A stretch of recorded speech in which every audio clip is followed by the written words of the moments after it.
हमारे विज्ञानी महान हैं। वे कोरोना जैसे विषाणु भी बना सकते हैं और उसके इलाज की दवा भी।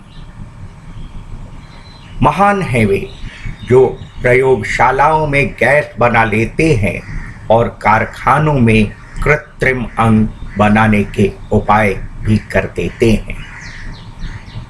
वे अणु को परमाणु में खंडित कर सकते हैं और फिर उस परमाणु को इलेक्ट्रॉन, प्रोटॉन और न्यूट्रॉन में।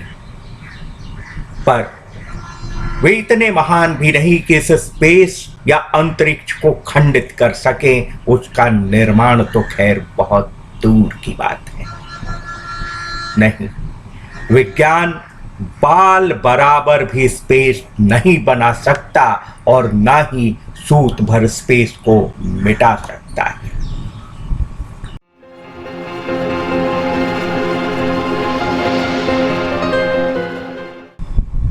थर्मोडायनेमिक्स या ऊर्जा विज्ञान का पहला सिद्धांत है, ऊर्जा का न तो निर्माण होता है और न ही विनाश। वह महज स्वरूप बदलती है। हो सकता है कि मेरे यह कहने से आपको महान विज्ञानी आइंस्टीन की याद आई हो, पर मुझे तो अपने कृष्ण याद आते हैं जिन्होंने कहा है, कभी यह नहीं था कि जब मैं नहीं था, न कभी यह होगा कि मैं न रहूंगा। ऊर्जा का निर्माण या विनाश नहीं हो सकता, आइंस्टीन ने कहा था। और कृष्ण ने कहा, मैं ही क्यों, तुम और ये तमाम राजा महाराजा अब से पहले भी थे और अब के बाद भी रहेंगे।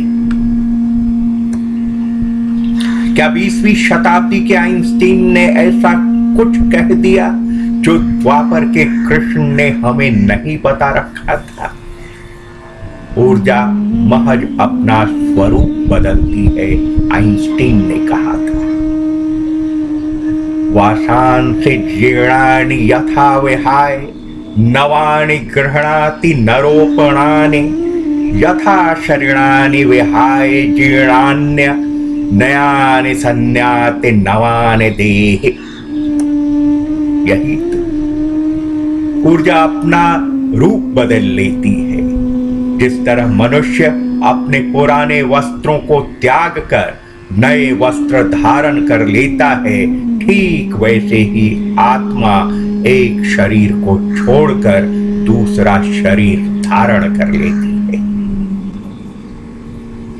रूप स्वरूप बदल जाता है आत्मा का और हम उसे जन्म और मृत्यु का बंधन मान लेते हैं। अंतरिक्ष का विस्तार भी ब्रह्म है और ऊर्जा का विस्फोट भी ब्रह्म। पर एक तीसरा आयाम भी है, काल। महाकाल के तौर पर वह अखंडित है।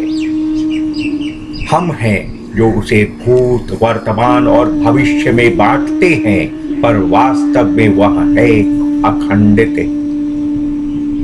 ब्रह्मा, विष्णु और महेश तीन ईश्वर नहीं हैं, एक ही ईश्वर के तीन आयाम हैं, त्रिआयामी ब्रह्म। अंतरिक्ष की तरह अनंत, ऊर्जा के समान अनश्वर और काल के जैसे अखंडित।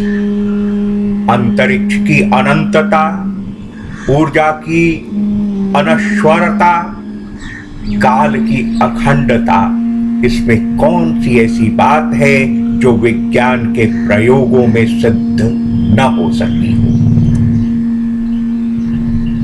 आधुनिक भारतीय दर्शन शास्त्रियों के अनुसार ब्रह्म इस अंतरिक्ष, ऊर्जा या काल से परे नहीं है, पर वेदांतियों के अनुसार तो अंतरिक्ष ही ब्रह्म है, ऊर्जा ही ब्रह्म, काल ही ब्रह्म। उन्होंने इस परम सत्ता को परमात्मा, पराशक्ति और परब्रह्म कहा है। परमात्मा के तौर पर वह स्वयंभू है, पराशक्ति के तौर पर सच्चिदानंद है और पर ब्रह्म के तौर पर है सर्वव्यापी। वेदांतियों की माने तो जीव आत्म है और ब्रह्म परमात्मा। जिस तरह कोई पदार्थ इस अंतरिक्ष का ही भाग है, उसी तरह जीव भी ब्रह्म का ही भाग।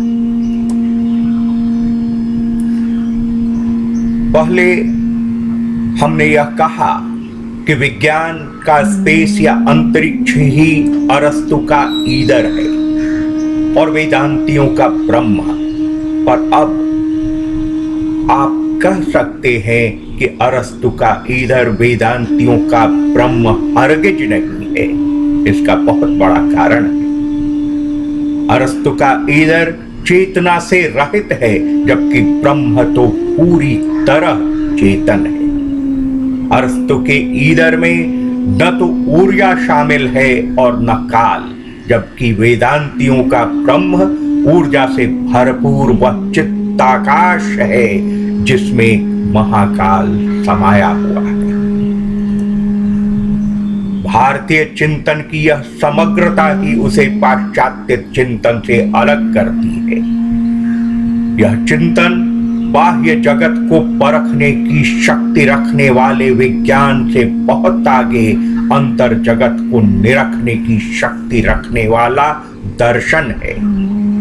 बाह्य जगत का कोई ऐसा सच नहीं है जिसका पता अंतर जगत को निरख कर न लगाया जा सके, लेकिन अंतर जगत के अनेक ऐसे सच हैं जिनका पता बाह्य जगत को परख कर नहीं लगाया जा सकता है। तो आज बस इतना ही। आपको मेरी बातें सार्थक और उपयोगी जान पड़ती हों तो हमसे जुड़े रहें। पर इस चैनल को सब्सक्राइब करके ही तो आप इस जुड़ाव को पुख्ता कर सकते हैं। तो कृपा कर इसे सब्सक्राइब कर लें। धन्यवाद।